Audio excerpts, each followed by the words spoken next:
Mitchell and Supervisor Mitchell, thank you so much for this opportunity. I'm excited about what the Lord is going to do with us on today. Good morning, presiding elders, pastors, and laity. It's a blessing to be with each one of you. And I believe my slides are going to be showing very soon. Our presentation today is entitled Parliamentary Procedure, but I'm calling it Parliamentary Procedure 101. So we're going to start at the beginning and move forward to a whole lot of levels on today. And I'm just excited to be here with you. And if I had to identify a scripture, you know, the pastors, the ministers, we always need God's word to guide us in what we do. And I believe that 1 Corinthians 14 and 40 is a scripture that we should rest on today, where Paul reminds us that we should let all things be done in decency and order. Now, I know a lot of times we say this is in reference to worship, but it's everything that we do. Everything that we do should be done in decency and in order because we're representing our Lord and Savior Jesus Christ. It's not about us. It's all about him. So I just encourage you to keep that scripture in mind as we move together on this morning. And I am stalling for the presentation to pop up. But in the meantime, I want to share with you a couple of resources and ask you if you are familiar with them. Thank you. Our tech support is on the case. I appreciate it. This is Robert's Rules of Order, newly revised in brief. Anybody have one of these or familiar with this? Great, I see some hands. This is a great resource if you're not ready to tackle Robert's Rules of Order, newly revised 12th edition. This book is full of a lot of great information, and I encourage you to get a copy of it, but I encourage you to start with the in brief. And then let me know how it works out when you start reading it and seeing the resource that it is. You can advance, please, to the next slide. I just shared our parliamentary resources, but I want to share a resource that we all know and love. Anybody recognize this? You're smiling and nodding. Our discipline comes first. So when we go in our meetings, this is what we're guided by. And if the information is not represented or discussed in our discipline, then we go to our parliamentary authority. All right. Any questions about that? That's my introduction. We can skip that slide and move one more slide, please. One more after that. Thank you. Members have rights. And I want to make sure that all of us are aware of the different rights that we have when we go to meetings. We have the right to attend the meeting, first of all, if you're a member of the organization or of those who are gathering. You have the right to make motions, and we're going to practice making motions in a little bit, so get ready, because if you don't volunteer, the presiding elders told me that you could be voluntold. So fuss at them if I call on you. And then you have the right to debate. And lastly, you have the right to vote. So these are the 4 rights that we have as members of the organizations that we're a part of. And we need to keep that in mind because sometimes we find ourselves in meetings where our rights are taken away. And when that happens, we need to know how to get back in there and get back in place where we know we should be. Now, I don't know about you, but I think AMEs love meetings. Woo, we meet and we meet and we meet and we meet. But sometimes we get a lot done in those meetings, so that's a good thing. On this slide, I have a list of meetings. On the left side, we have official board, church conference, quarterly conference. And then on the right side, district conference, annual conference, general conference, our quadrennial conventions, and I know we have a lot of other meetings, but there's a difference between these two lists. Does anybody have any idea what the difference is between the two if you looked at the first three versus the four on the other side. The local church, all right, that's great. What else do we know about the difference in these two lists? How about delegate representation? The lists of meetings on the right are meetings that we typically have delegate representation at. So our delegate would vote on our behalf versus us voting individually like we would do at official board and church conference and our quarterly conferences. Now here's the test. Oh, yes, okay. So I want to keep you involved. I want us to make sure that it's not just me speaking. So we have some questions that are coming up that I want you to answer. And the first question is, in meetings, members should do A, B, or C. A is address the chair only. B, address each other through the chair. Or C, both. So which one, let me see, how many people feel that when you're in a meeting, you should only speak to the chair? Just raise your hand if you think A is correct. All right, the hands down. If you feel that you should address each other through the chair only, we're talking about B, raise your hand. All right. Yeah, that's the key. We'll get there. Okay, so the last option is C, that you should address the chair only and address each other through the chair. Now, how many people think C is correct? If you already said A or B, that's okay. Let's all raise our hands for C. All right. What C is telling us, we know the correct answer is C. When we're in a meeting, we shouldn't be talking to each other. We have a lot of sidebar conversations. We want to talk about what we want to talk about. Sometimes it's about what is it going on in the meeting, and sometimes it's not.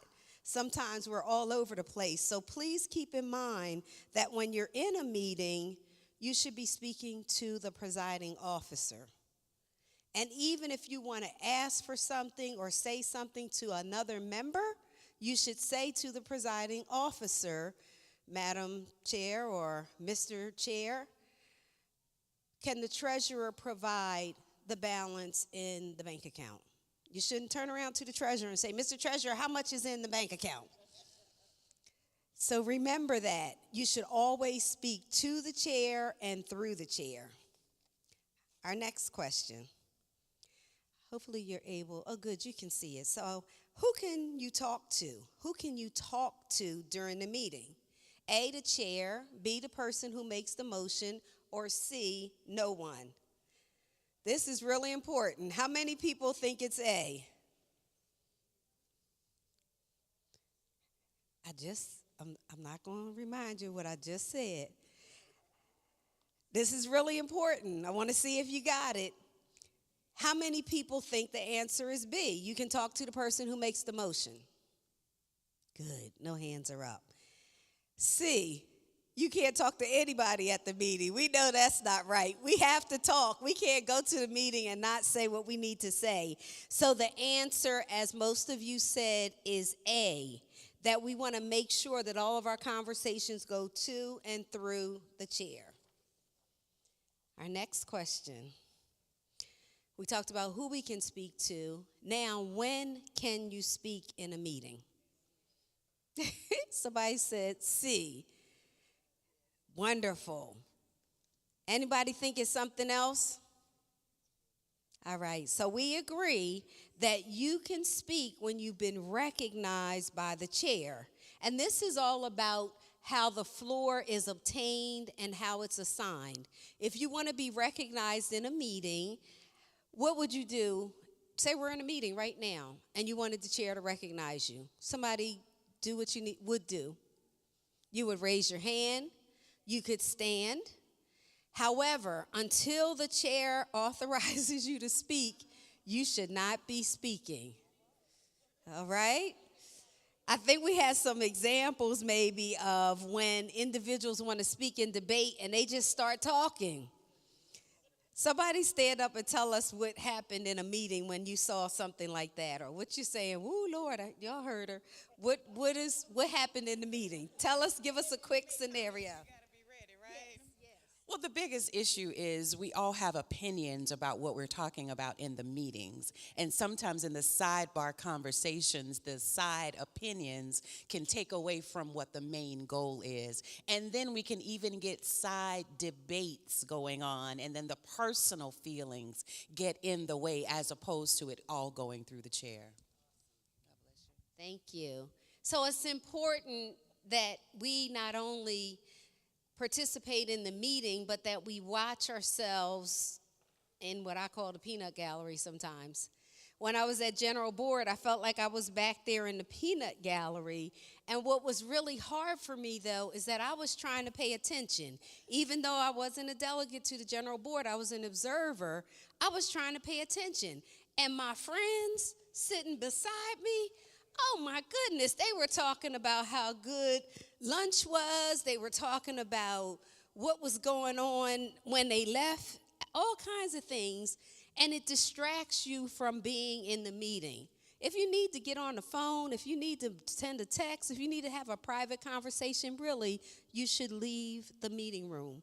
It can be very distracting. And a lot of times, we're concentrating on what somebody's saying to us, so the presiding officer is looking at your expressions and saying, thinking maybe you're disagreeing with what he or she is saying when you're just on a whole nother topic. So be a good member. Be a good member. Pay attention. And please only speak when you've been recognized by the chair. And I did want to mention that there are some times when we speak without being recognized by the chair. Anybody have any idea of what an interrupting motion is? Or can you give me an example of an interrupting motion? That means you don't have to wait for me to say, member B, you're recognized. Anyone? Yes, would you stand, please?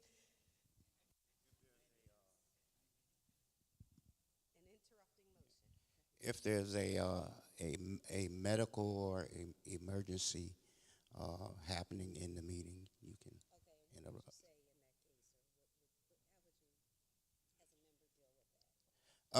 Like for example, maybe somebody might pass out. I would say to the chair that we have an emergency situation over here in the back. She said, it's a name for it, but I don't remember. That's good. That's good. We're going to that point where we say what the name is. Anybody else? Can you think of any other interrupting motions? That's a good example, and I'll tell you what it is in a second. Can you stand? Okay. Thank you. Okay. Okay. All right. We're good. So let's deal with the two of those. The first one was to raise a question of privilege. And that's when something is going on in the room that is precluding you from being able to pay attention. So you could say, Madam Chair, I have a question of privilege. I'd like to raise a question of privilege. And then you would say, there's an emergency in the back of the room, or it's too hot. Can we get the air condition turned on? Not in here. It's comfortable, it's nice, it's working, it's moving. Or if there's noise outside of the room and you can't hear what's going on, that's a question of privilege. Not when we stand up and say, a point of personal privilege, the parliamentarian did a great job. That's not in order. We really should save all those commendations and all of that until the end when we do announcements. And then the other example was a point of order. A point of order. You can raise a point of order if something is going awry in the meeting. Any other interrupting motions that you can think of? All right, I have a list. I'm just going to read them real quickly. Raise a question of privilege, we talked about. Call for the orders of the day. Anybody ever call for the orders of the day? Can anybody tell us what that means?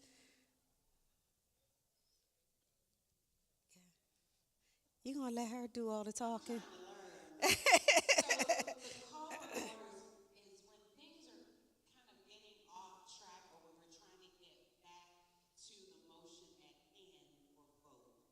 Well, back to the item, correct, on a business that we're addressing. So if there was a motion at a previous meeting to postpone something until 10 a.m. today in this meeting, and here we are at 10:15 talking about something else, that's when you can call for the orders of the day, and you're supposed to go to whatever agenda item you're supposed to be on. Whatever item of business is where you would go. However, if you want to finish talking about what you're talking about, there can be a motion to remain on that topic. And then if it passes by the individuals who are present by majority vote, then you can finish talking about that and then go to that item. So you always have an exception. You always have an option to do something a little differently. And then division of the assembly. Yes, yes.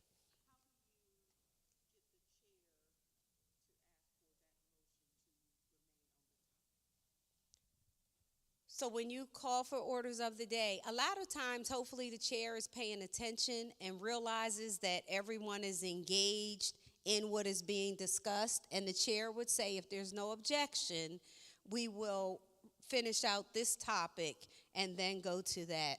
If nobody objects, then the chair will go ahead and finish with whatever pending question is on the table and then go back to the agenda item. So the chair really needs to know how to do that.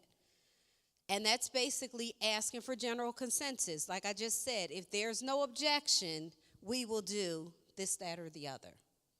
Or someone could stand up and make a motion.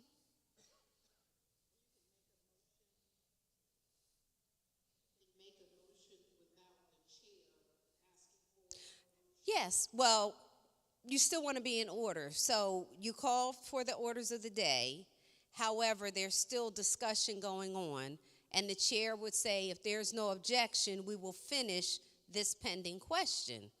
And if you had some other way you wanted it to go forward, that's when you would make your motion. Whenever someone is in the chair and they say to you, if there's no objection, this is your opportunity to stand up and to object. However, have a motion, have a plan in mind. Don't just object for the sake of objecting. Is that helpful? Okay. But usually the chair will handle it because you can tell whether people want to talk about it or not. Yes.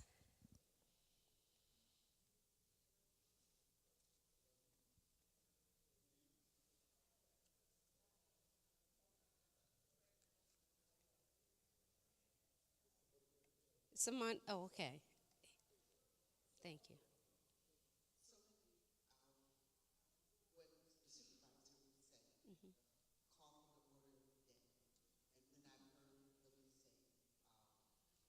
The orders of the day are called for.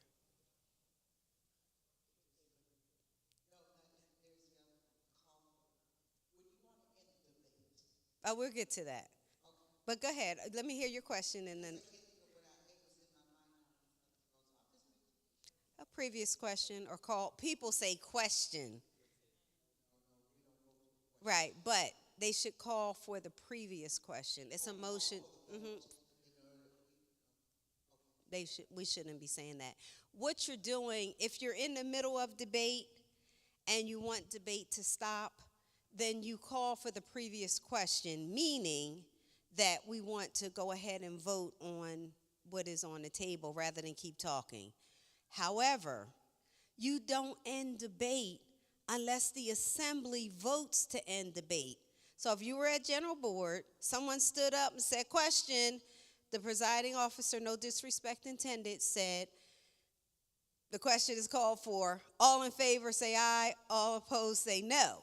But what should have happened is the presiding officer should have said, the question is called for. All in favor of ending debate, so that you understand what you're voting on. All in favor of ending debate, say aye. All opposed, say no. Debate ends because most were in favor of ending debate. And then you go back to the pending question and say the question is on the motion to jump up and down 3 times.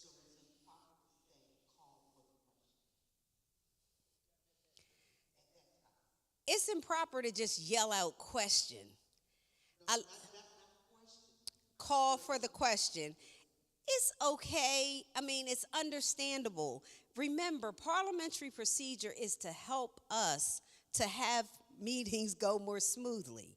So just because the presiding officer knows you didn't say the exact terminology, don't throw people under the bus.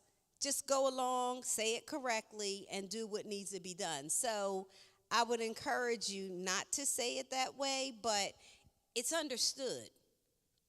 It is understood what it is that you're asking for. Is that clear? I see some weird expressions. Yes. When we call for, I'm not sure. I need to. When someone, when the presiding officer says question, does that mean? Or call, are you ready for the question? Does that mean the question is going to be at the voting time? That's one thing. And the other question that I have is when you're in a really, really, really, really large group of people, and they say all for, for ending the whatever, or say aye, ending debate, say aye, and you hear aye, and then those who oppose, and you hear nay. How you gonna count them? That's a good question. So first point was in reference to the presiding officer or chair saying, "Are you ready for the question?" They can say that, or they can say, "Is there any debate?" When the statement is made, "Are you ready for the question?" that literally means, do you have debate? We shouldn't respond and say question, and they shouldn't wait. If you don't say anything, then the motion is carried forward. And that's confusing sometimes when they say, "Are you ready for the question?" And you're like, "I don't know what I'm supposed to say." You don't say anything unless you want to be recognized to engage in debate. All right? And then your second part about when you can't tell how many are on each side, the presiding officer can say, the presiding officer or the chair is in doubt. We're going to take the vote again. All in favor, please stand. Those opposed, well, tell them to sit down, and then ask for those opposed to stand. However, if a member is questionable about how many people voted either way, you can call for division. And what that means is you're asking the presiding officer to take a vote again, not a voice vote. It can be by hand, it can be standing. You have the right to call for a division. And that's the division of the assembly, which means we need to know exactly how many people voted which way. All right, thank you. There's another, okay, hold on one second. There's a mic in the back, and then we'll come to the front. Yes.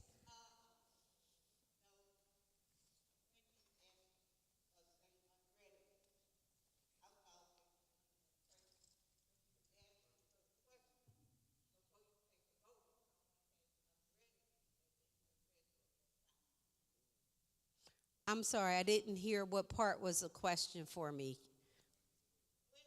It is breaking up a little. Yes, when you say I'm readiness.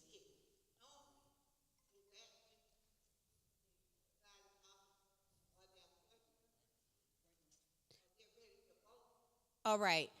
Unreadiness is usually said by the members because when the presiding officer says, "Are you ready for the question?" and somebody says unreadiness, that's you acknowledging the fact that you want to say something, that you are not ready for the question.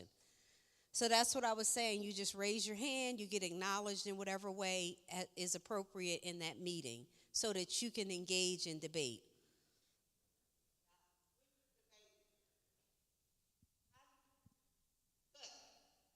Okay, that's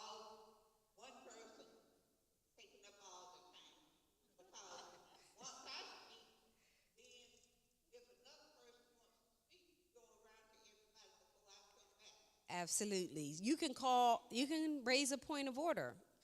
If I have been recognized by the presiding officer and then I start saying something else, you can say point of order. And the presiding officer is going to say, member, state your point. And your point is, member A spoke, and there are others who want to speak first. They haven't spoken at all. And please, can we go in order and have others speak before she or he can speak a second time? That's how you question what's going on. That's how you bring it back on track. Point of order. But you have to be ready to explain your point. Don't just say point of order because it sounds good. Because everybody's going to say, woo, and look around. And then you're on screen. You have to say what it is that is out of order that you're asking the presiding officer to correct. Is that clear? All right, we have another. Yes.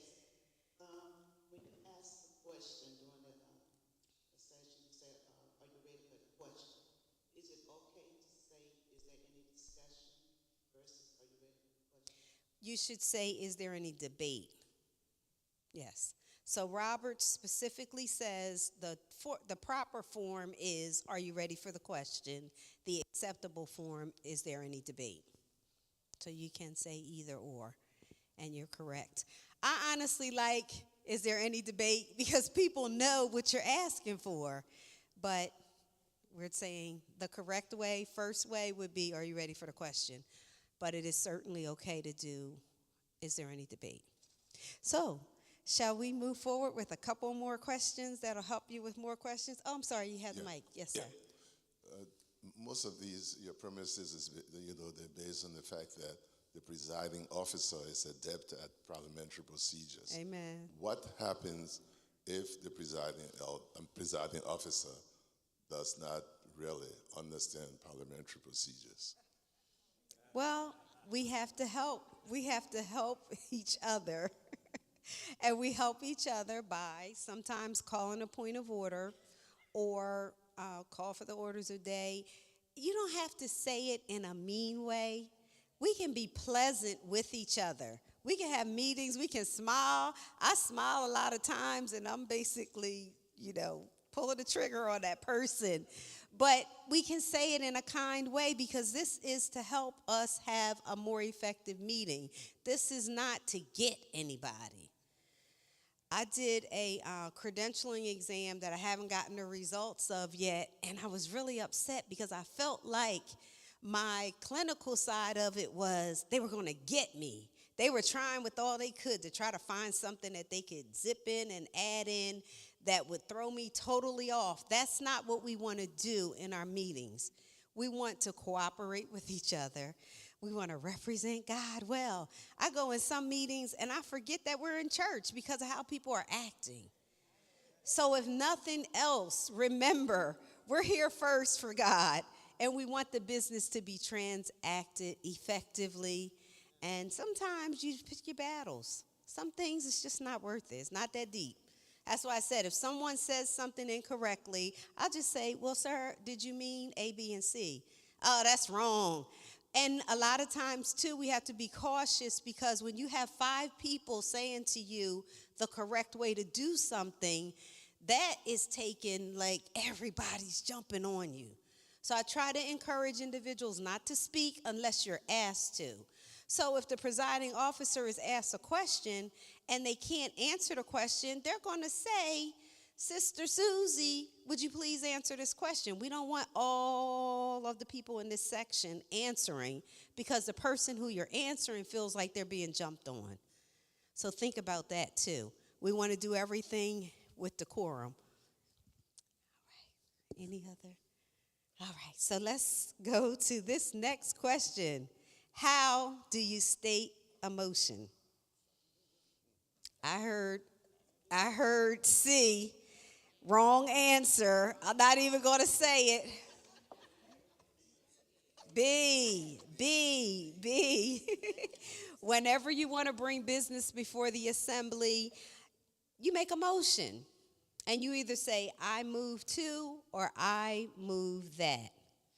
We know so moved is said a lot in the AME church. But we will vow starting today not to use so moved. Can you raise your right hand? Everybody, right hand up, right hand up, right hand up. I need every right hand up. Right hand up, even if you're on your phone. Right hand up. Can you repeat after me? I vow to say, I move that. Or I move to. Whenever I make a motion. All right, give yourselves a hand. We're not even going to repeat what we don't want to say. We're going to stop saying those words. Now I need a brave soul to stand up and make for me, please. Brave soul, hurry up, brave I soul. move that we stop saying it incorrectly. Amen. Give her a hand. And it's seconded. All in favor? Aye. All opposed? Now, I did hear a nay in the back of the room, and I wanted to mention that if you're doing a roll call vote, it is okay to say yay or nay in a roll call vote. But in most meetings, if you're not doing a roll call vote, it should be aye or no. Aye or no. Repeat after me. Aye or no. All right, thank you. Next slide. Which statement is correct? Oh, yes, sir. Just for clarity, when we make that motion, should we state our name? If that's the custom, it depends. Okay. I was Yes. just, Yes, in the organization, it's absolutely fine to follow. Remember, just like I held up the discipline, whatever organization you're in, your bylaws come first. If your bylaws or your rules say that you state your name, your location, and so forth, you do that, and then you make the motion. Thanks for bringing that up. That's a good question. Any other questions? Because you're recording, secretary needs to have that information for the record, so. It's helpful. Also, the point that we made about not having people speak 3 times before someone else has had the opportunity to speak even once.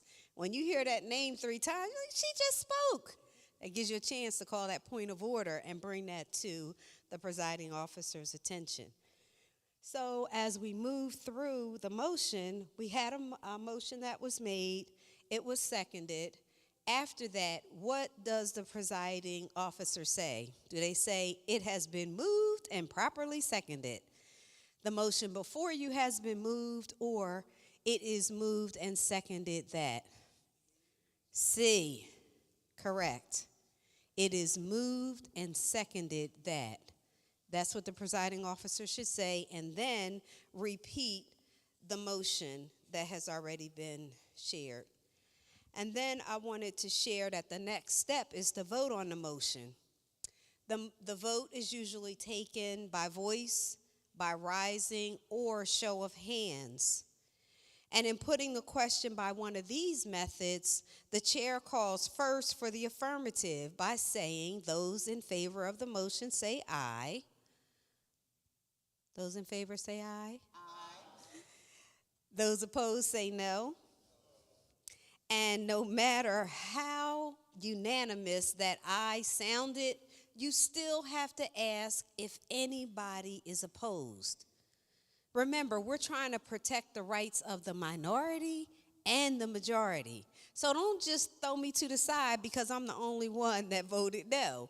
You still have to at least ask. Our next question, does the chair have to call for abstentions? And I need one person to stand up and tell me your answer. Okay. What?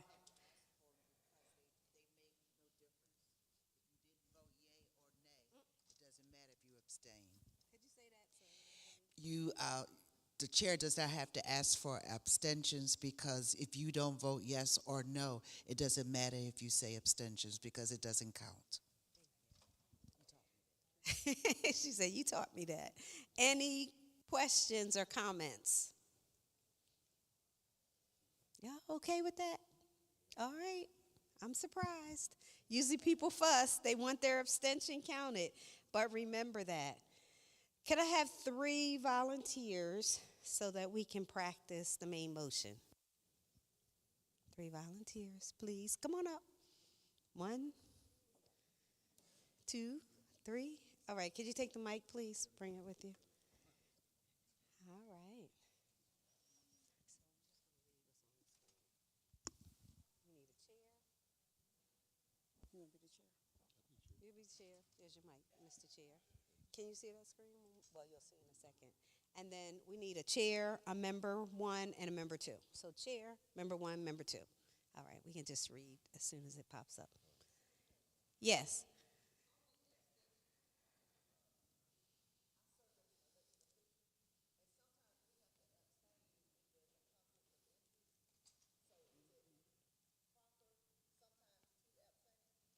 Yes, you can't be forced to vote. We cannot force anyone to vote.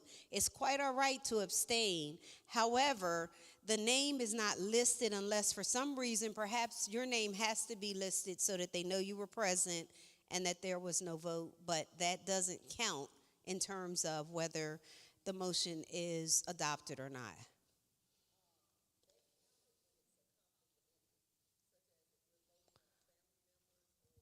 So they counted in favor or against? Yes. And that's correct. I did say you record it for the record, but it doesn't count. So even though it's stated that you abstained, and perhaps the reason, it still is going to be 4 in favor and 5 against, and then you have 1 abstention. So it still is majority against. Absolutely. Yes, thank you. Yes, I agree. I just don't want us, generally speaking, to think that our abstention needs to be counted. But I thank you. That's very valid. Thank you. All right. Member 1. Number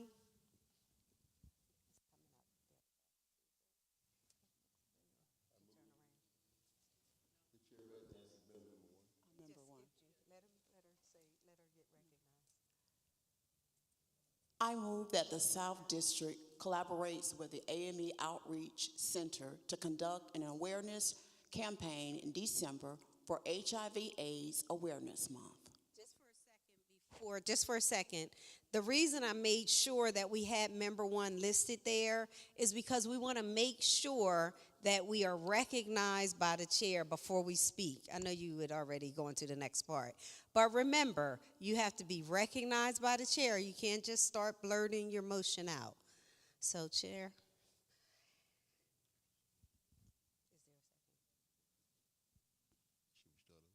No, don't start over. Just go to, is there a second? Is there a second? I second the motion. All right. Now, at this point, either the chair could keep on going and say there is no second, and the motion would die on the floor for lack of a second. But if it's something that you know everybody wants to talk about and you don't want to railroad the members and just go past it real quickly, you can be a very kind chair and ask for a second so that it can be discussed. The second only means that there are 2 people who agree that this motion needs to be discussed. You have the chair, the maker of the motion, and then you have somebody.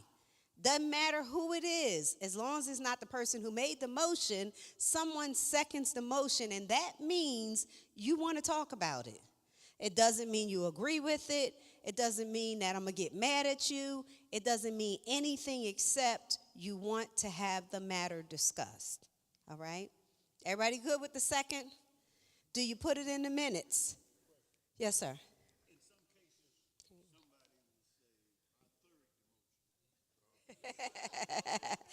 And you just do what you just did. You laugh and keep on going because it's only moved and seconded. The 3rd, 4th, and 5th is wonderful, but doesn't matter. All right. Thank you. It is moved and seconded that we collaborate with the AME Outreach Center to conduct an awareness campaign in December for HIV/AIDS Awareness Month. That's still you. Whichever one Is you there want to any say. debate? Or are you ready for a question? No, say either one. Remember, we can say either one. I've had both options there. Is there any debate? All right, we'll act like debate is over. When debate has ended and there are no further questions, the chair says, Questions on the motion that we should collaborate with the AME Outreach Center to conduct an awareness campaign in December for HIV/AIDS Awareness Month. All in favor say aye. Aye. All opposed say no. The ayes have it, so decided. Thank you very kindly. so our chair just ruled on the motion, which is awesome, based on the number of ayes and the number opposed. And he decided that the ayes had it and that it was happening, it was going down.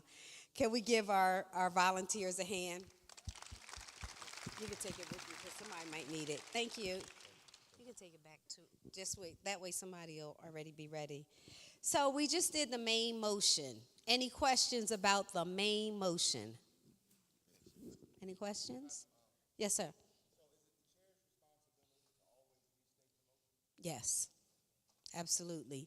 And the purpose of restating the motion, even though it seems like you keep saying it over and over again, you want to make sure everybody knows what you're voting on. And if you don't restate it, it's possible that I may end up standing up and saying, can you repeat the motion? I don't know what we're talking about. And you don't want that to happen. Well, yes, there are times as the chair when a motion is stated, kind of a long motion like that, and you may not quite remember it or articulate it just the way it was stated. So what do you do? How do you kind of deal with that? I think he's a plant. You're asking the great questions that we need to talk about. When the motion is made, it's very helpful if you give it to the chair and the secretary in writing, especially if it's long, because you want it repeated exactly as the way you stated it. If you're on Zoom, you can type it in the chat, but this way it's visible. The presiding officer can ask for the motion to be provided in writing. So that's what you would do. Otherwise, you're just going to have to ask them to repeat it. And I encourage you, if you're running the meeting, to write the motion down if it's not handed to you in writing. Any other questions about the main motion? Yes. Oftentimes, I've been in meetings where the presiding officer asks for a motion to be put on the floor. And so how can we help the person who then is going to make the motion be able to say it correctly? So I'm hoping that the presiding officer just says, is there a motion regarding the pews? And then someone would stand up and say, I move that we purchase 10 pews. That's really the presiding officer's responsibility, is to help to make sure the motion is clear. And if you don't want to ask for somebody to make the motion, you can always say, if there's no objection, we will purchase 10 pews. And if nobody objects, if nobody stands up, then, we have an objection. Member, presiding elder, please stand. State your objection. Suppose you having a quarterly conference and you're confirming the stewards. So the proper thing to say would be, is there a motion? And then someone offer a motion that these stewards be confirmed for the conference year. Or do the elders say, will somebody offer a motion? So tell me a good way to do that. What you just stated the first time is excellent. You can say, is there a motion to confirm the stewards? Or you can say, if there's no objection, we will confirm the stewards, sister so-and-so, brother so-and-so. And if nobody objects, you'll say the stewards are confirmed. They are. And then you state their names. Okay? Any other questions? All right, we're going to take it to the next level. We're going to talk about amending a motion. So we've already discussed making the motion. And if we want to modify the wording, and Roberts calls it perfecting the proposition, then what we want to do is we want to amend it. We could either insert a word, add a word, or a paragraph. We can strike out words. We can strike out a word and insert another word. You can even substitute by striking out a whole paragraph. So we have a motion that's on the floor, and it has been seconded. And then we want to move forward and get a majority vote to do it. So we have a motion. The motion is to purchase 10 pews. It's already been seconded. And then the presiding officer says, the question is on the motion to purchase 10 pews. Is there any debate? Now I need somebody to stand up and make a motion to amend that motion that's on the floor. All right, the motion that's on the floor is to purchase 10 pews. Madam Chair, may I offer an amendment to that motion? Could you state, you got to state the motion as an amendment. Oh, Madam Chair, I move to amend the motion by adding an additional pew for the back room so that that would be 11 pews, not 10. Thank you. So before you second it, we would say I move to amend by striking 10 and inserting 11. See how easy it was not to have all the pieces that you wouldn't remember to state anyway? Just make it real clear. We said 10, I think it should be 11. The other part, now this gets a little complicated, is that you could move to create a blank. And what that would do is allow us to put different numbers out there. It's sort of like nominations. When we nominate someone for a position, if you created a blank in this motion to purchase X amount of pews, then we would be able to give nominations for how many. So somebody else could say 15, somebody else could say 10, somebody else could say 3. And then you vote on each one of them, starting with the highest and going down if it's numbers, and see which gets selected. Okay? So you can make the motion to amend, make it cut and dry like we just did, or you can have a motion to create a blank, and then that gives everybody a chance to put different figures out there. And I know that was a little more involved than you were looking for, but it's important that we start thinking a little beyond where we are. We know how to make a motion. We know how to move to amend. And now we know that if we want multiple options, we can move to create a blank. And you'll come to another workshop that I do on Zoom to understand what in the world creating a blank is in detail. All right? Does anybody want to practice the motion to amend? You just have to come down. Heard somebody say yes. Come on down. We need volunteers. We'll just take a chair and a member to read through real quickly because we're going to run out of time and we have more stuff to do.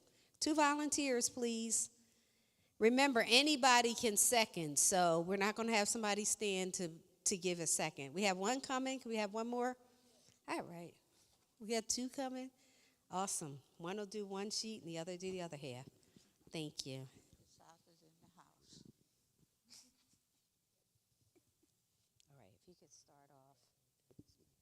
Yeah, it's going to be on the screen too. Okay, whichever is easier. I just want to make sure. So we'll have this side. Oh, where'd they go? They sat back down. You can stay up. We're going to do 2 sides. All right. We'll have this side start out. Come on, sir. And then, are you just doing mic? Okay. And then you'll do the second page. Can you go ahead and start, please? Madam Chair, the chair recognizes member 1. I move that the South District collaborate with the AME Outreach Center to conduct an awareness campaign in December for HIV/AIDS Awareness Month. Second. I second. We already had a second. So you go to the next part. So that's what's going to happen. The motion is made, someone says second, and you keep moving. I know on there it asks, is there a second? But we already heard one. So you don't have to ask and go to the next part. Thank you. You're welcome. It is moved and second that the South District It is collaborate- moved and seconded. It is I know it moved feels and seconded. it feels awkward, but it is moved and seconded. It is moved and seconded that the South District collaborate with the Beautiful Gate Outreach Center to conduct an awareness campaign in December for HIV/AIDS Awareness Month.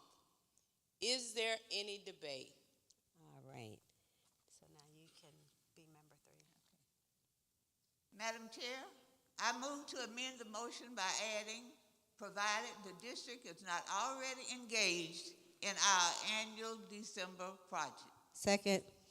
It is moved and seconded that we amend the main motion by adding, provided the South District is not already engaged in our annual December project.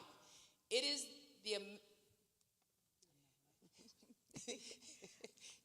If the amendment is adopted, the main motion will read that the South District collaborate with the AME Outreach Center to conduct an awareness campaign in December for HIV/AIDS Awareness Month, provided the district is not already engaged in our annual December project.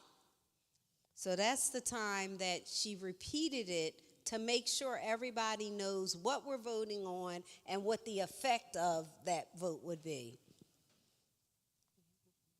The question is on adding. The question is on adding, provided the district is not already engaged in our annual December project. Are you ready for the question? Everybody's quiet, so you can keep going. If nobody says anything, basically that means they don't want to debate on it. They just want you to go forward. The question is on amending the main motion by adding, provided the district is not already engaged in our annual December project.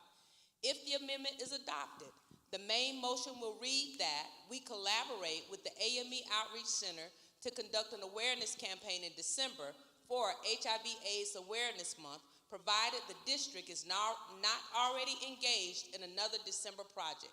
Like I said earlier, it sounds wordy, but that's what we do. And you can keep going, Madam Chair. All in favor, say aye. Aye. All opposed, say no.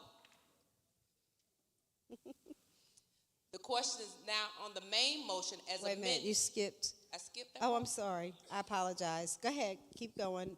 You have to say how it passed. Did it pass or not? It passed. All right. The So ayes you have need to say that first line. If the ayes have it, the motion is. Thank you. The ayes have it. The ayes have it. The main motion is amended. All right. So then we go back to the original motion as amended and vote on it as amended. You had to do the amendment separately, and then you go back to the original motion, either as amended or as it was originally stated. All right. Can we give them a hand? Thank you. All right. Y'all, if y'all don't do it. So we are going to skip forward a little bit. We've already talked about the point of personal privilege. And then our next question is about a point of information. I believe we talked about a point of information. Yes. I'm sorry. Yes. Is it proper for the is it proper for the chair to make an amendment if they so desire? No. That's No. what I'm asking. The chair should not make motions. And that's why you say if there's no objection, because you're really not making a motion. And the chair cannot make a motion to amend. The chair cannot speak in debate unless, like we saw at General Board, you have someone else preside and you engage in debate, but you have to wait until that motion is carried through completely. You don't jump in and say your debate and then you come back and say all in favor because everybody knows what you want. You have to stay out of the seat until that motion has been carried completely. All right? We talked about point of information. We talked about orders of the day. So I have a quick activity that I need multiple volunteers for. I need 6 people to stand right over here to my right. I need 6 people to stand right over here. I need 6 people to stand in the center, and then 6 people to stand over there. 24 people, please stand. Stand. 6, we need 6 people. If you're tired of sitting, this is a good time to get up and move around.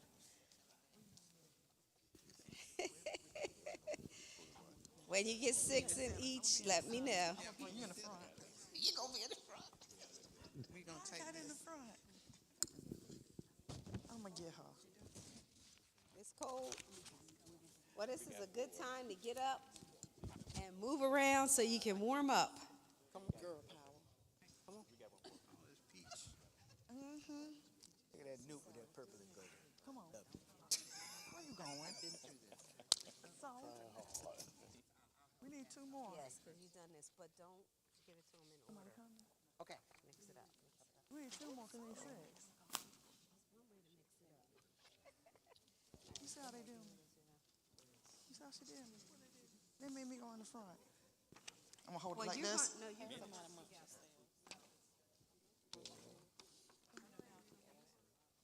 Always leads. Okay. Seen this before. You have. I think. Just hold it.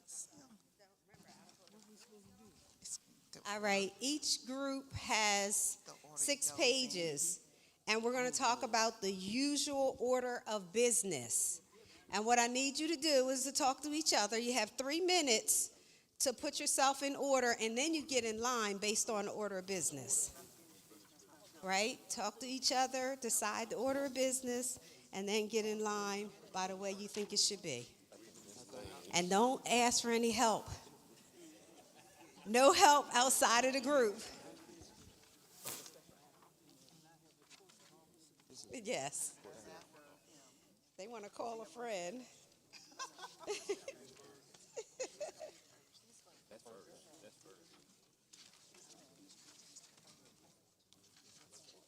Yes, we're going to have time.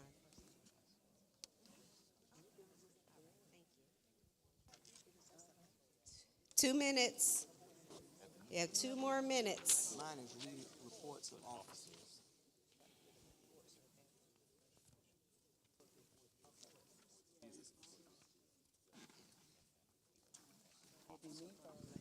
Second. 1 more minute.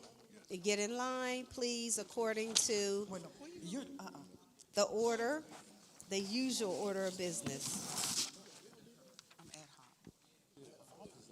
Uh-oh, one team is ready.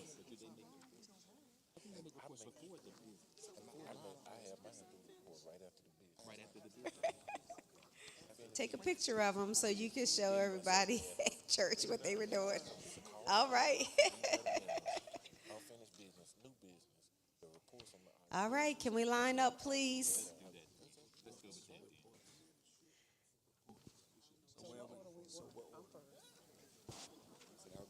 All right, can we line up? Group in the center.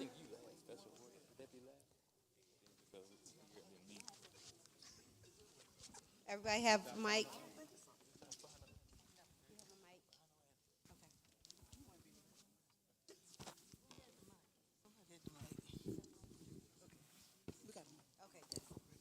All right, there we go. So we'll start in the center here. Tell us your order that you came up. Let everyone listen, please. We want to see if this is correct. We need the group to line up, so you can't do it after we start everybody talking. All right. Our group in the center. Introduce yourself, spokesperson for the group, please.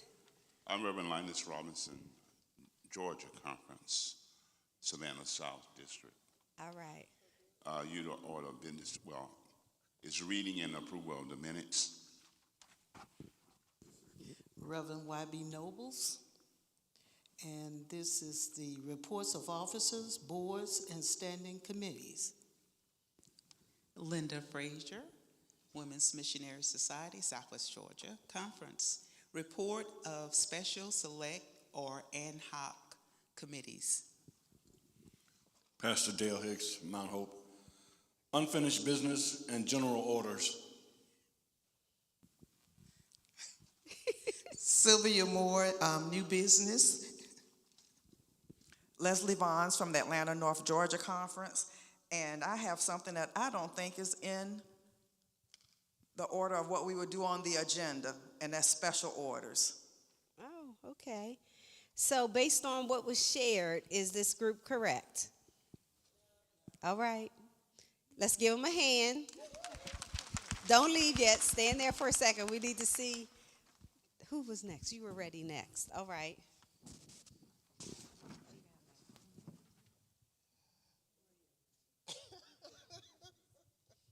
BAR, reading and approval of minutes.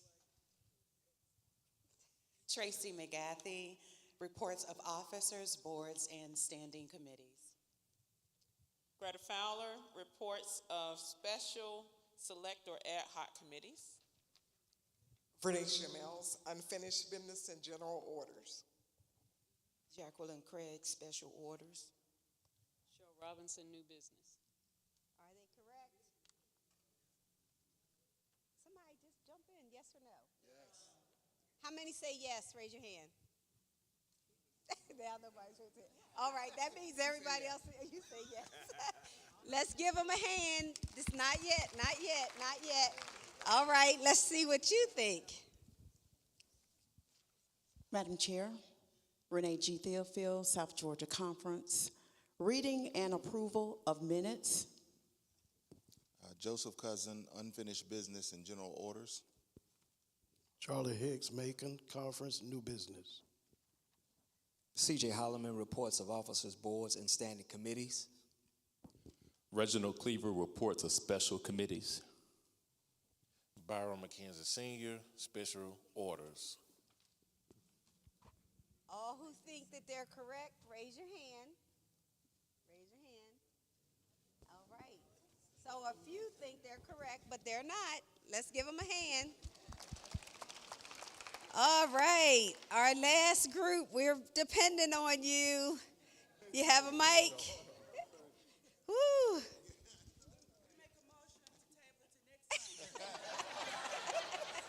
To further research. Way to go, Pastor. Properly moved and second. Are you ready for the question? Dr. Tracy Fletcher Allen, Atlanta North Georgia Conference. Reading and approval of the minutes. Teresa Larry.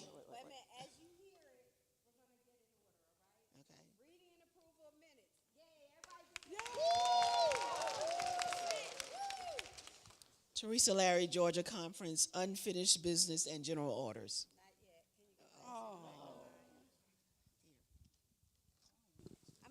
We're just going to get in order. Reverend Maria Gordon, Macon Conference. Reports of officers, boards, and standing committees. No. No, you're good. You're good. Stay right there. All right, what did you have next? Okay.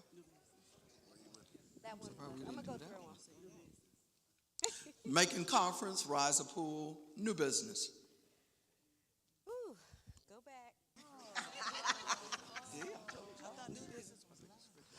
Patricia Colvin, Atlanta North, reports of special, selective, ad hoc committees. Reverend Cooper, Augusta Conference, special orders.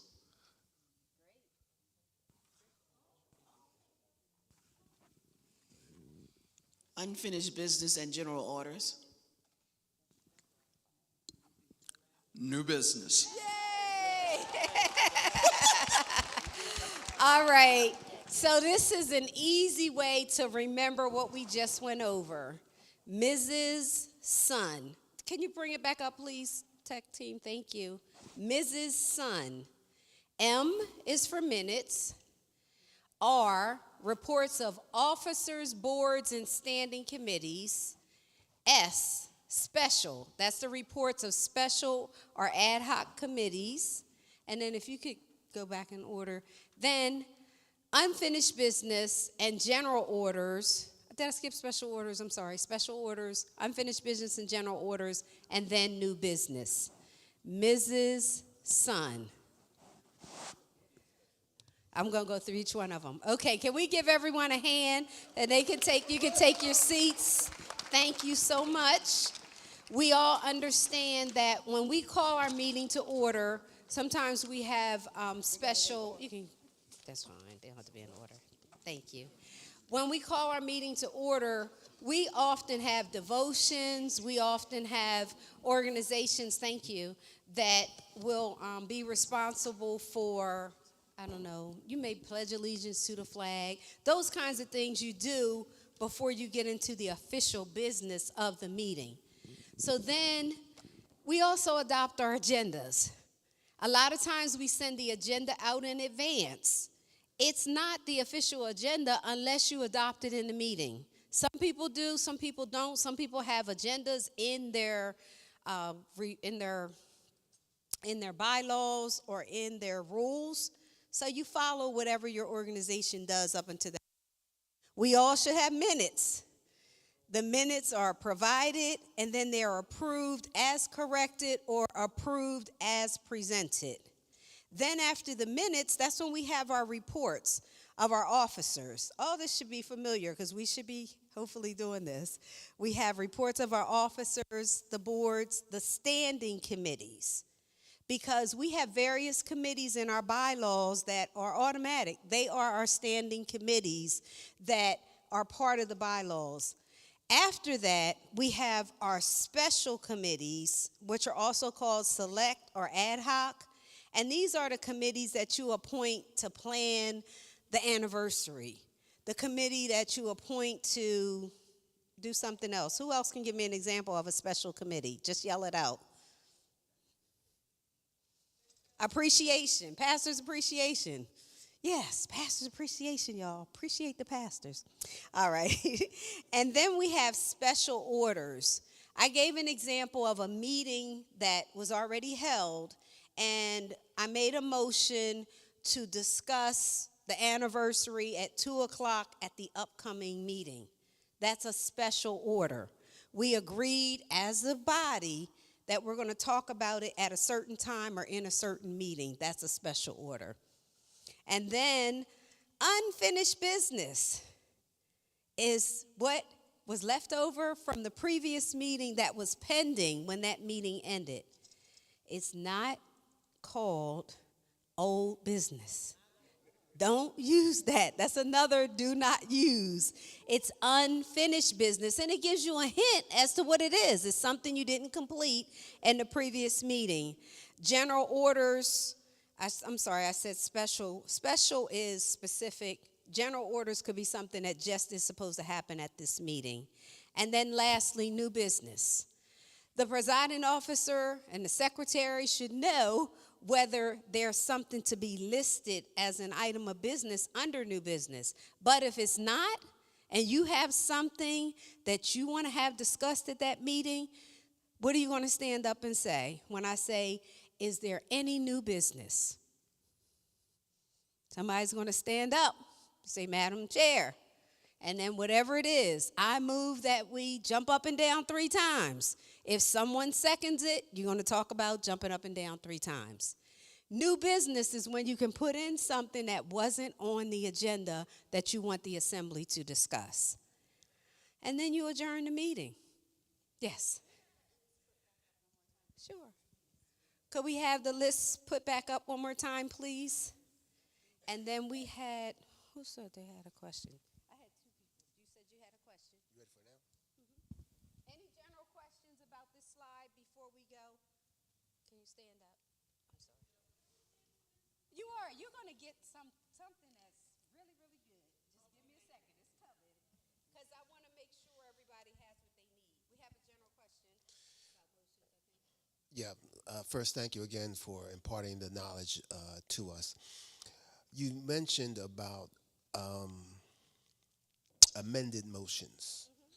oftentimes we're in meetings and people want to do substitute motions. And I was hoping, well, I don't want to disappoint you. And I have another follow-up question, but that's the first one about substitute motions. All right. How many people were at General Board? There was a question when they said, is there a parliamentarian in the room? Somebody was trying, I think it was Dr. Watley, was trying to do, they said, should he do a substitute motion? Should he do this? Should he do that? And I said no. And I said no for two reasons. First of all, we don't do it correctly in our wonderful Zion. A substitute motion is when, say for instance, I used the motion to amend and I referenced when we substitute a paragraph for a whole nother paragraph. That would be a substitute motion. I move that we take this paragraph out, and certainly you would give it in writing, and put this paragraph in. That's a substitute motion. You're substituting a paragraph for a paragraph. The motion that was on the floor at General Board had 3 recommendations, and we were only talking about one of those recommendations. So it wasn't appropriate to make a substitute motion because a substitute motion is only for one item. So because there were 3 recommendations, that meant that we couldn't just do one part of that. So that's why I said it should be a motion to amend, not a substitute motion. So that's what a substitute motion is. A substitute motion is to say, take this motion and just say something totally different. Or take this paragraph and say something totally different. I don't know what we do sometimes in AME. When we say substitute motion, we're all over the place. But is that clear as mud? Kind of clear?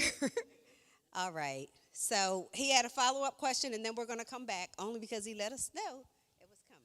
Okay. Thank you. No, thank you. My second question is, could you give the relation between a quorum and then the ability to have motions made, let's say in the absence of a quorum? All right. Before we go to quorum, let me make sure. Was your question about substitute motion? Okay. All right. Quorum. Is it your question about substitute motion before we change topics? All right. A quorum. A quorum is the number of individuals that are needed to transact business in your organization. It should be in your bylaws. You don't want your quorum to be so high that you can never have a meeting. Because if you don't have a quorum, you can't vote on anything. That would mean that you would either take a recess to try to find some more people to get them in the room, or you could make the motion to fix the time to which to adjourn. And what that means is you're making a motion to have a continuation meeting at another date and time. Or you can make a motion to adjourn. Those are the things that you can do if you don't have a quorum. You can't transact any business. Yes, sir. Please stand.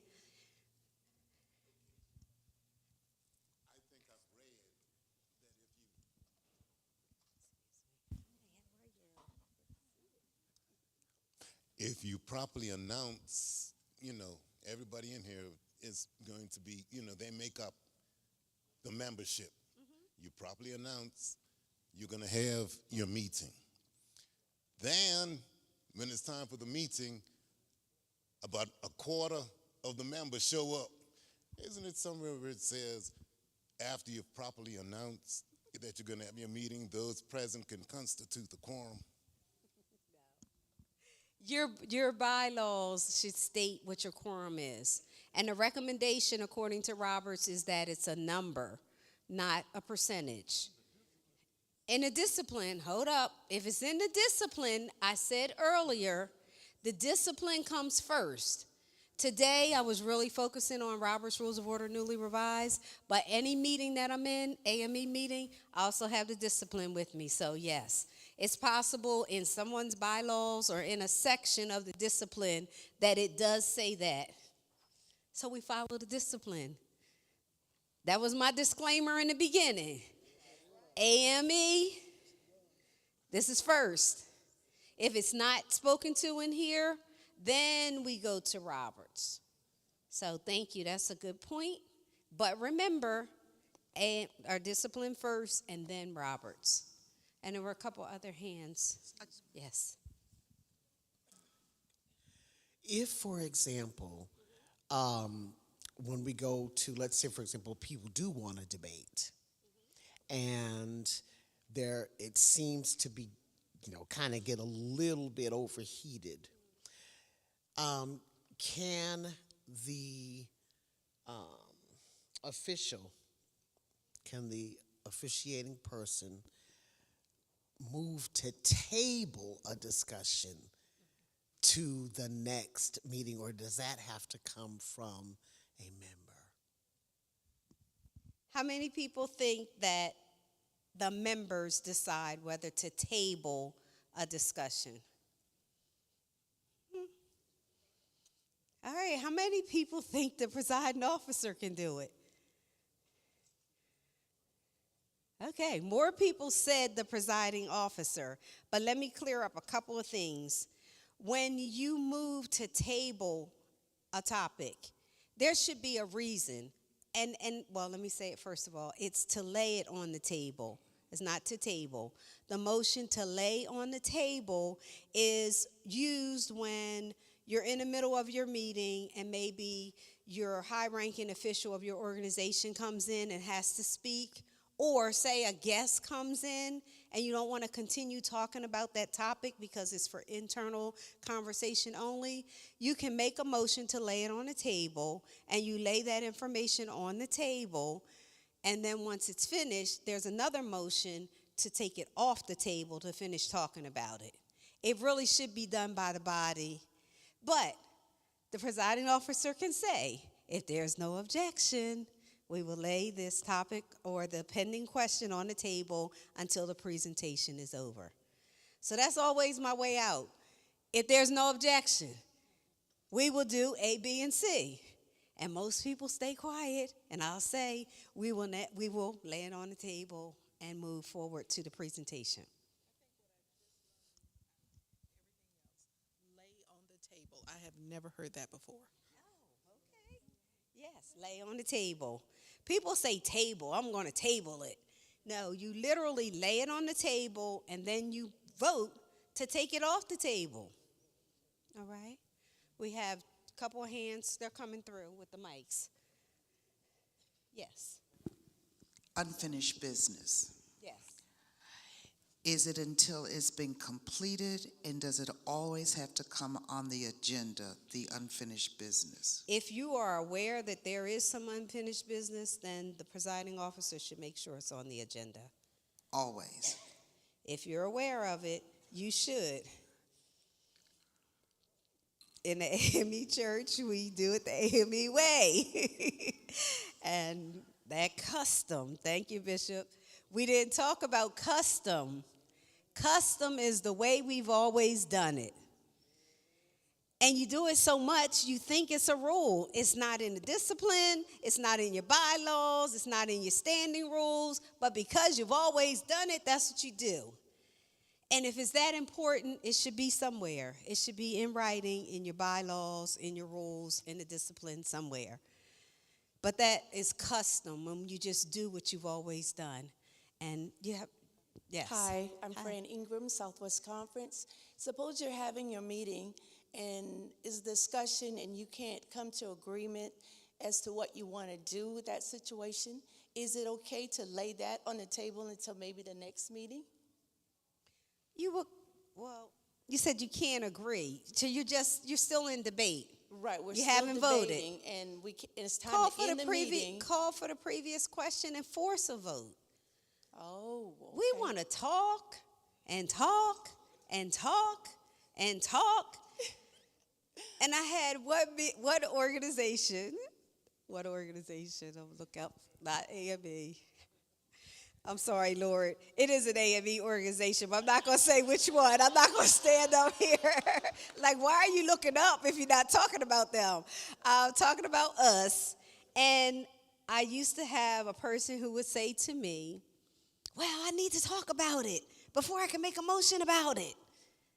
No, make the motion, not in the negative. I move that we jump up and down 10 times. Someone seconds it if you think it needs to be discussed. And then you debate about it. You don't talk for 2 hours and then make a motion. You just wasted 2 hours of everybody's time. So no conversation unless there's a motion on the floor. And we all know what we're talking about because the presiding officer, presiding elders, right? Y'all too. Presiding officer has stated the motion so that we know what we're talking about. So save your conversation until they say, are you ready for the question? Or is there any debate? That's when you talk. But don't talk about something when you don't know what you're talking about. Yes, we have one more here, and then we'll come to this side. Oh, I'm sorry. Yes, in the center. So glad you brought up how you use lay it on the table, because following what she just said, most of the time what we do with that is we've been fussing for an hour. Yes. And then we want to lay the motion on the table. And you want to lay it on the table, go get some friends, and get some friends to come to the next meeting to make it even longer. Go ahead, I'm sorry. Thank you so much for clarifying that, because that's the way we do it. We lay it on the table because we fuss for 2 or 3 hours. Yes. And we can't move forward. Thank you. You're welcome. And if we can start handing out these handouts, and then we'll continue with the next question, please. Good morning. This is so helpful. Dr. Monica Jones, Big Bethel, Atlanta North. I wanted to ask a question about suspending the rules, particularly if there's not a quorum. Is it appropriate to agree to suspend the rules so that we can vote? You're shaking your head already. And you said the key thing. You said there's no quorum. But go ahead. Keep going. And could you give an example of when suspending the rules is appropriate? Thank you so much. All right. Thank you. If you don't have a quorum, you cannot transact business. You just can't do it. You can't make up a rule. You can't create a rule. You don't have a quorum, so you cannot transact business. When you want to suspend the rules, according to Robert's Rules of Order, in debate, we can speak 2 times each for up to 10 minutes. So if you have a rule in your standing rules that says you can speak up to 3 times but 5 minutes each, you can make a motion to suspend the rules to enable a person to speak a little longer. So that's appropriate. But you can't suspend bylaws unless there's something in your bylaws that specifically tells you how to suspend it. And we have plenty for everybody. These are coming around. There's another question. And then before you get focused on this, hang with me, and we'll talk about this yellow document coming around. Yes, sir.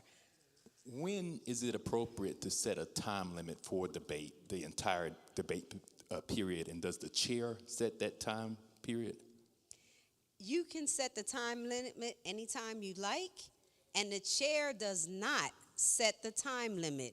That is a motion to limit debate. Okay. And because you're taking away the right of a member, you need 2/3 vote to do it. But you have to vote on it. You have to vote on it. That's why I try to ask people not to abstain. Because when you abstain, you just gave everybody else the power to do what they want to do. You took all your power away. Oh, I abstain because I don't think. Well, then vote no if you don't think it should be done. Just think twice before you abstain.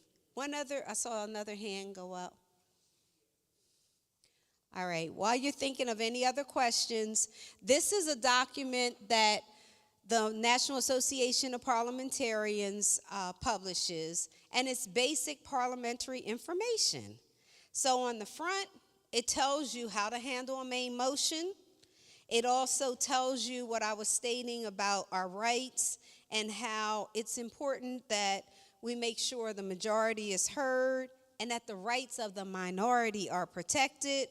Individual members, those who are absent, that's why you can't do anything without a quorum. Because what about all those people who are absent that might have a say in it? And then all of those people together are important. At the bottom, it has rules for debate. maker, oh, this is important to say. When it comes to debate, the maker of the motion has the first right of debate. So even though if you say, is there any debate, and everybody raises their hand, if the presiding officer goes to the person who made the motion, that's correct. The first right of debate goes to the person who made the motion. And then if you look inside, there are a lot of other facts, but the ranking motions in the center on the left, these are the 13 ranking motions, and they're in order. So if you look at the very bottom, you see main motions at the bottom. The main motion is the lowest ranking motion. And what that means in English is if there are any other motions that are out there, you have to dispose of those before you come back to the main motion. We talked about the motion to amend, and you see it's 2 above the main motion. You have to dispose of the motion to amend before you go back to the original main motion. So 13 ranking motions are listed here. The highest ranking is the one I talked about, fix the time to which to adjourn, and then they go in order from there: adjourn, recess, raise a question of privilege, call for the orders of the day, lay on the table, it's here, previous question, limit or extend limits of debate, postpone to a certain time or definitely, commit, that's commit to a committee or refer, the motion to amend, postpone indefinitely, and then main motion. Next to each one of the motions, you have whether it can interrupt, whether it requires a second, whether it is debatable, amendable, the vote required, do you need a majority or 2/3 to pass it, and then if it can be reconsidered. And on the next page, you have a bunch of non-ranking motions, and they're broken into incidental motions and motions that bring a question again before the assembly. So we talked about putting something on the table. In order to talk about it, you got to make a motion to take it off the table. So that's bringing it back before the assembly. If something was adopted in a previous meeting, you can make the motion to rescind or the motion to amend something previously adopted. You can discharge the committee.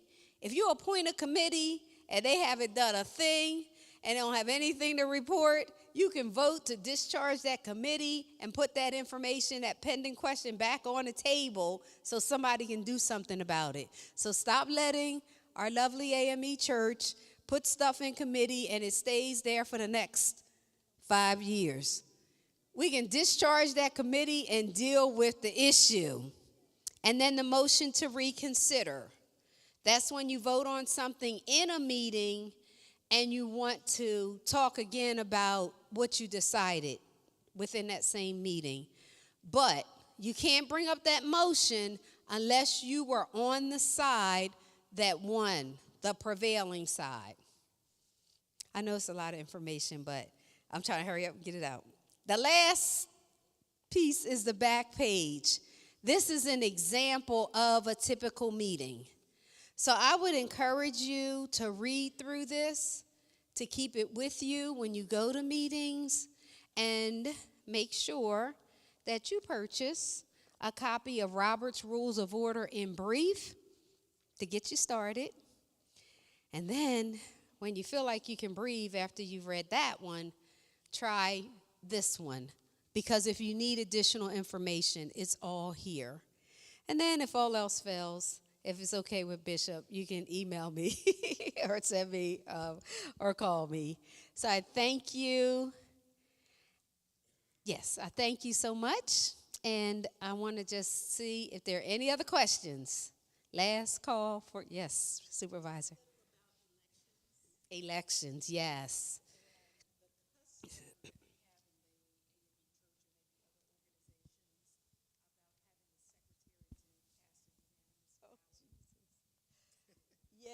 Yes. So you said custom, so I'm guessing that it's not in the doctrine and discipline of the African Methodist Episcopal Church. No, I'm just saying, I'm laughing because I never looked to see if it was here, because I did have a great debate about that. We were doing, you want to repeat the question? I'm sorry. We can't hear. I asked if she could share with us information about the custom in the AME Church of having the secretary to cast a unanimous ballot when positions are not, you have a slate that is not contested. Yes. And it's my understanding and training that that is not proper and that it should be done by acclamation. Then you are absolutely correct.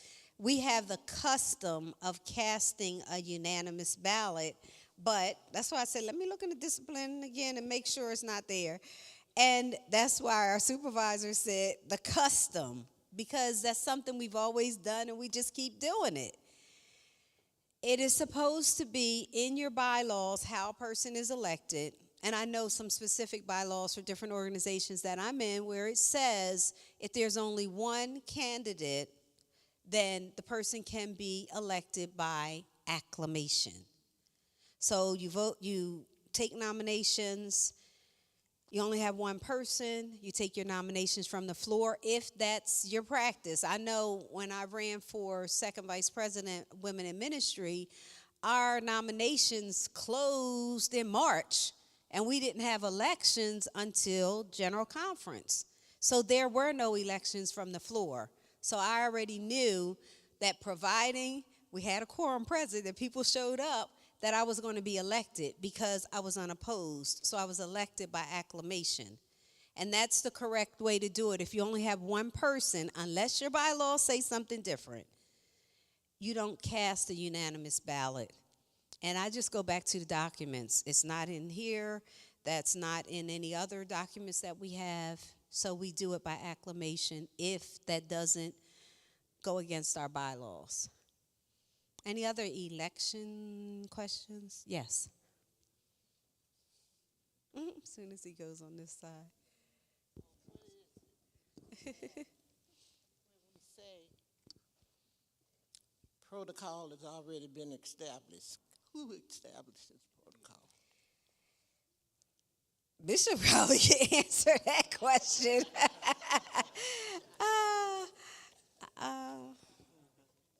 Well, in other organizations, I've seen protocol manuals that tell you what the protocol is, just like we're talking about parliamentary procedure, and that's where the bylaws speak to the parliamentary procedure.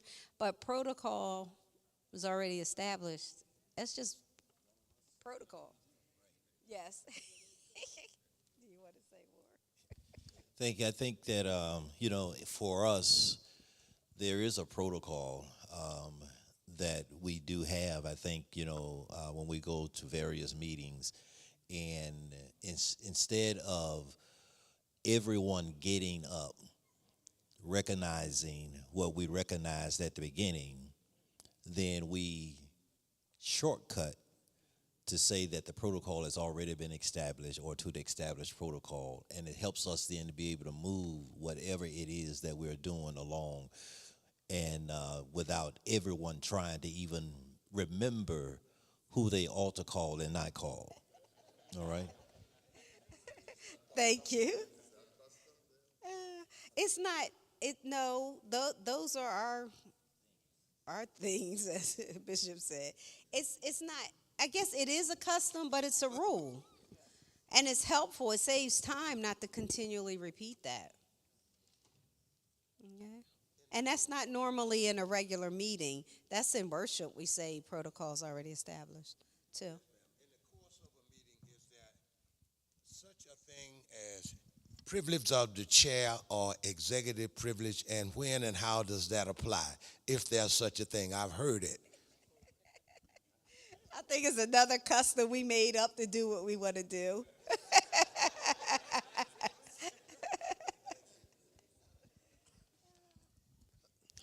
I just want to get back to the quorum for 1 second, because you said, in your opinion, it should be a number and not a percentage. In Robert's opinion, it should be a number, not a percentage. I don't know if, I don't recall the discipline speaking about a quorum for the steward board or the trustee board, because you can have between 3 and 19. So would the suggestion be that each local church establish what a quorum is, or how can you be consistent in that? Okay, the 3 to 19 is discipline. It's per discipline as to how many we're supposed to have. So their meeting can be handled, or business can be transacted if there's a quorum. So if you say there are 3 members on the trustee board, then if it's not stated what the quorum is, it's the majority. So if 2 out of 3 are present, you can have the meeting. If you have 7 members, if 4 are present, that's the majority. Well, no, I'm sorry. I said it the wrong way. If 3 are present, 2 out of 3. No, but what I was thinking about is, I was saying there are 3 members. You need at least 2 present to have a meeting. Initially, I think I said it some weird way. Oh, I did? Okay, good. So yes, if there are 3 members on that board, you need 2 to be able to have a meeting, because you need a majority of them. If you don't have a stated number of for the quorum, it's majority. Yes. You're welcome.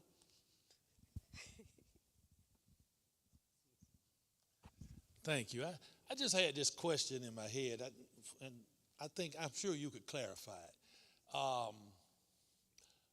When a church conference is called purposely to elect officers, and my understanding now, whoever shows up at that meeting, that's it. That's the quorum, and the election will be held, regardless of who shows up. I just wanted. Absolutely. Absolutely correct. Any other burning issues? All right. Well, thank you so much. Oops. It's not a question, really. I just wanted to add it that that's the point of the discipline, requiring us to announce it 2 weeks in advance, so that members have the knowledge and the opportunity to come and vote. Yes. And you also have the time to tell some folks, if they're not present, you make sure that they are aware. Thank you. That's a good point. All right. Thank you again.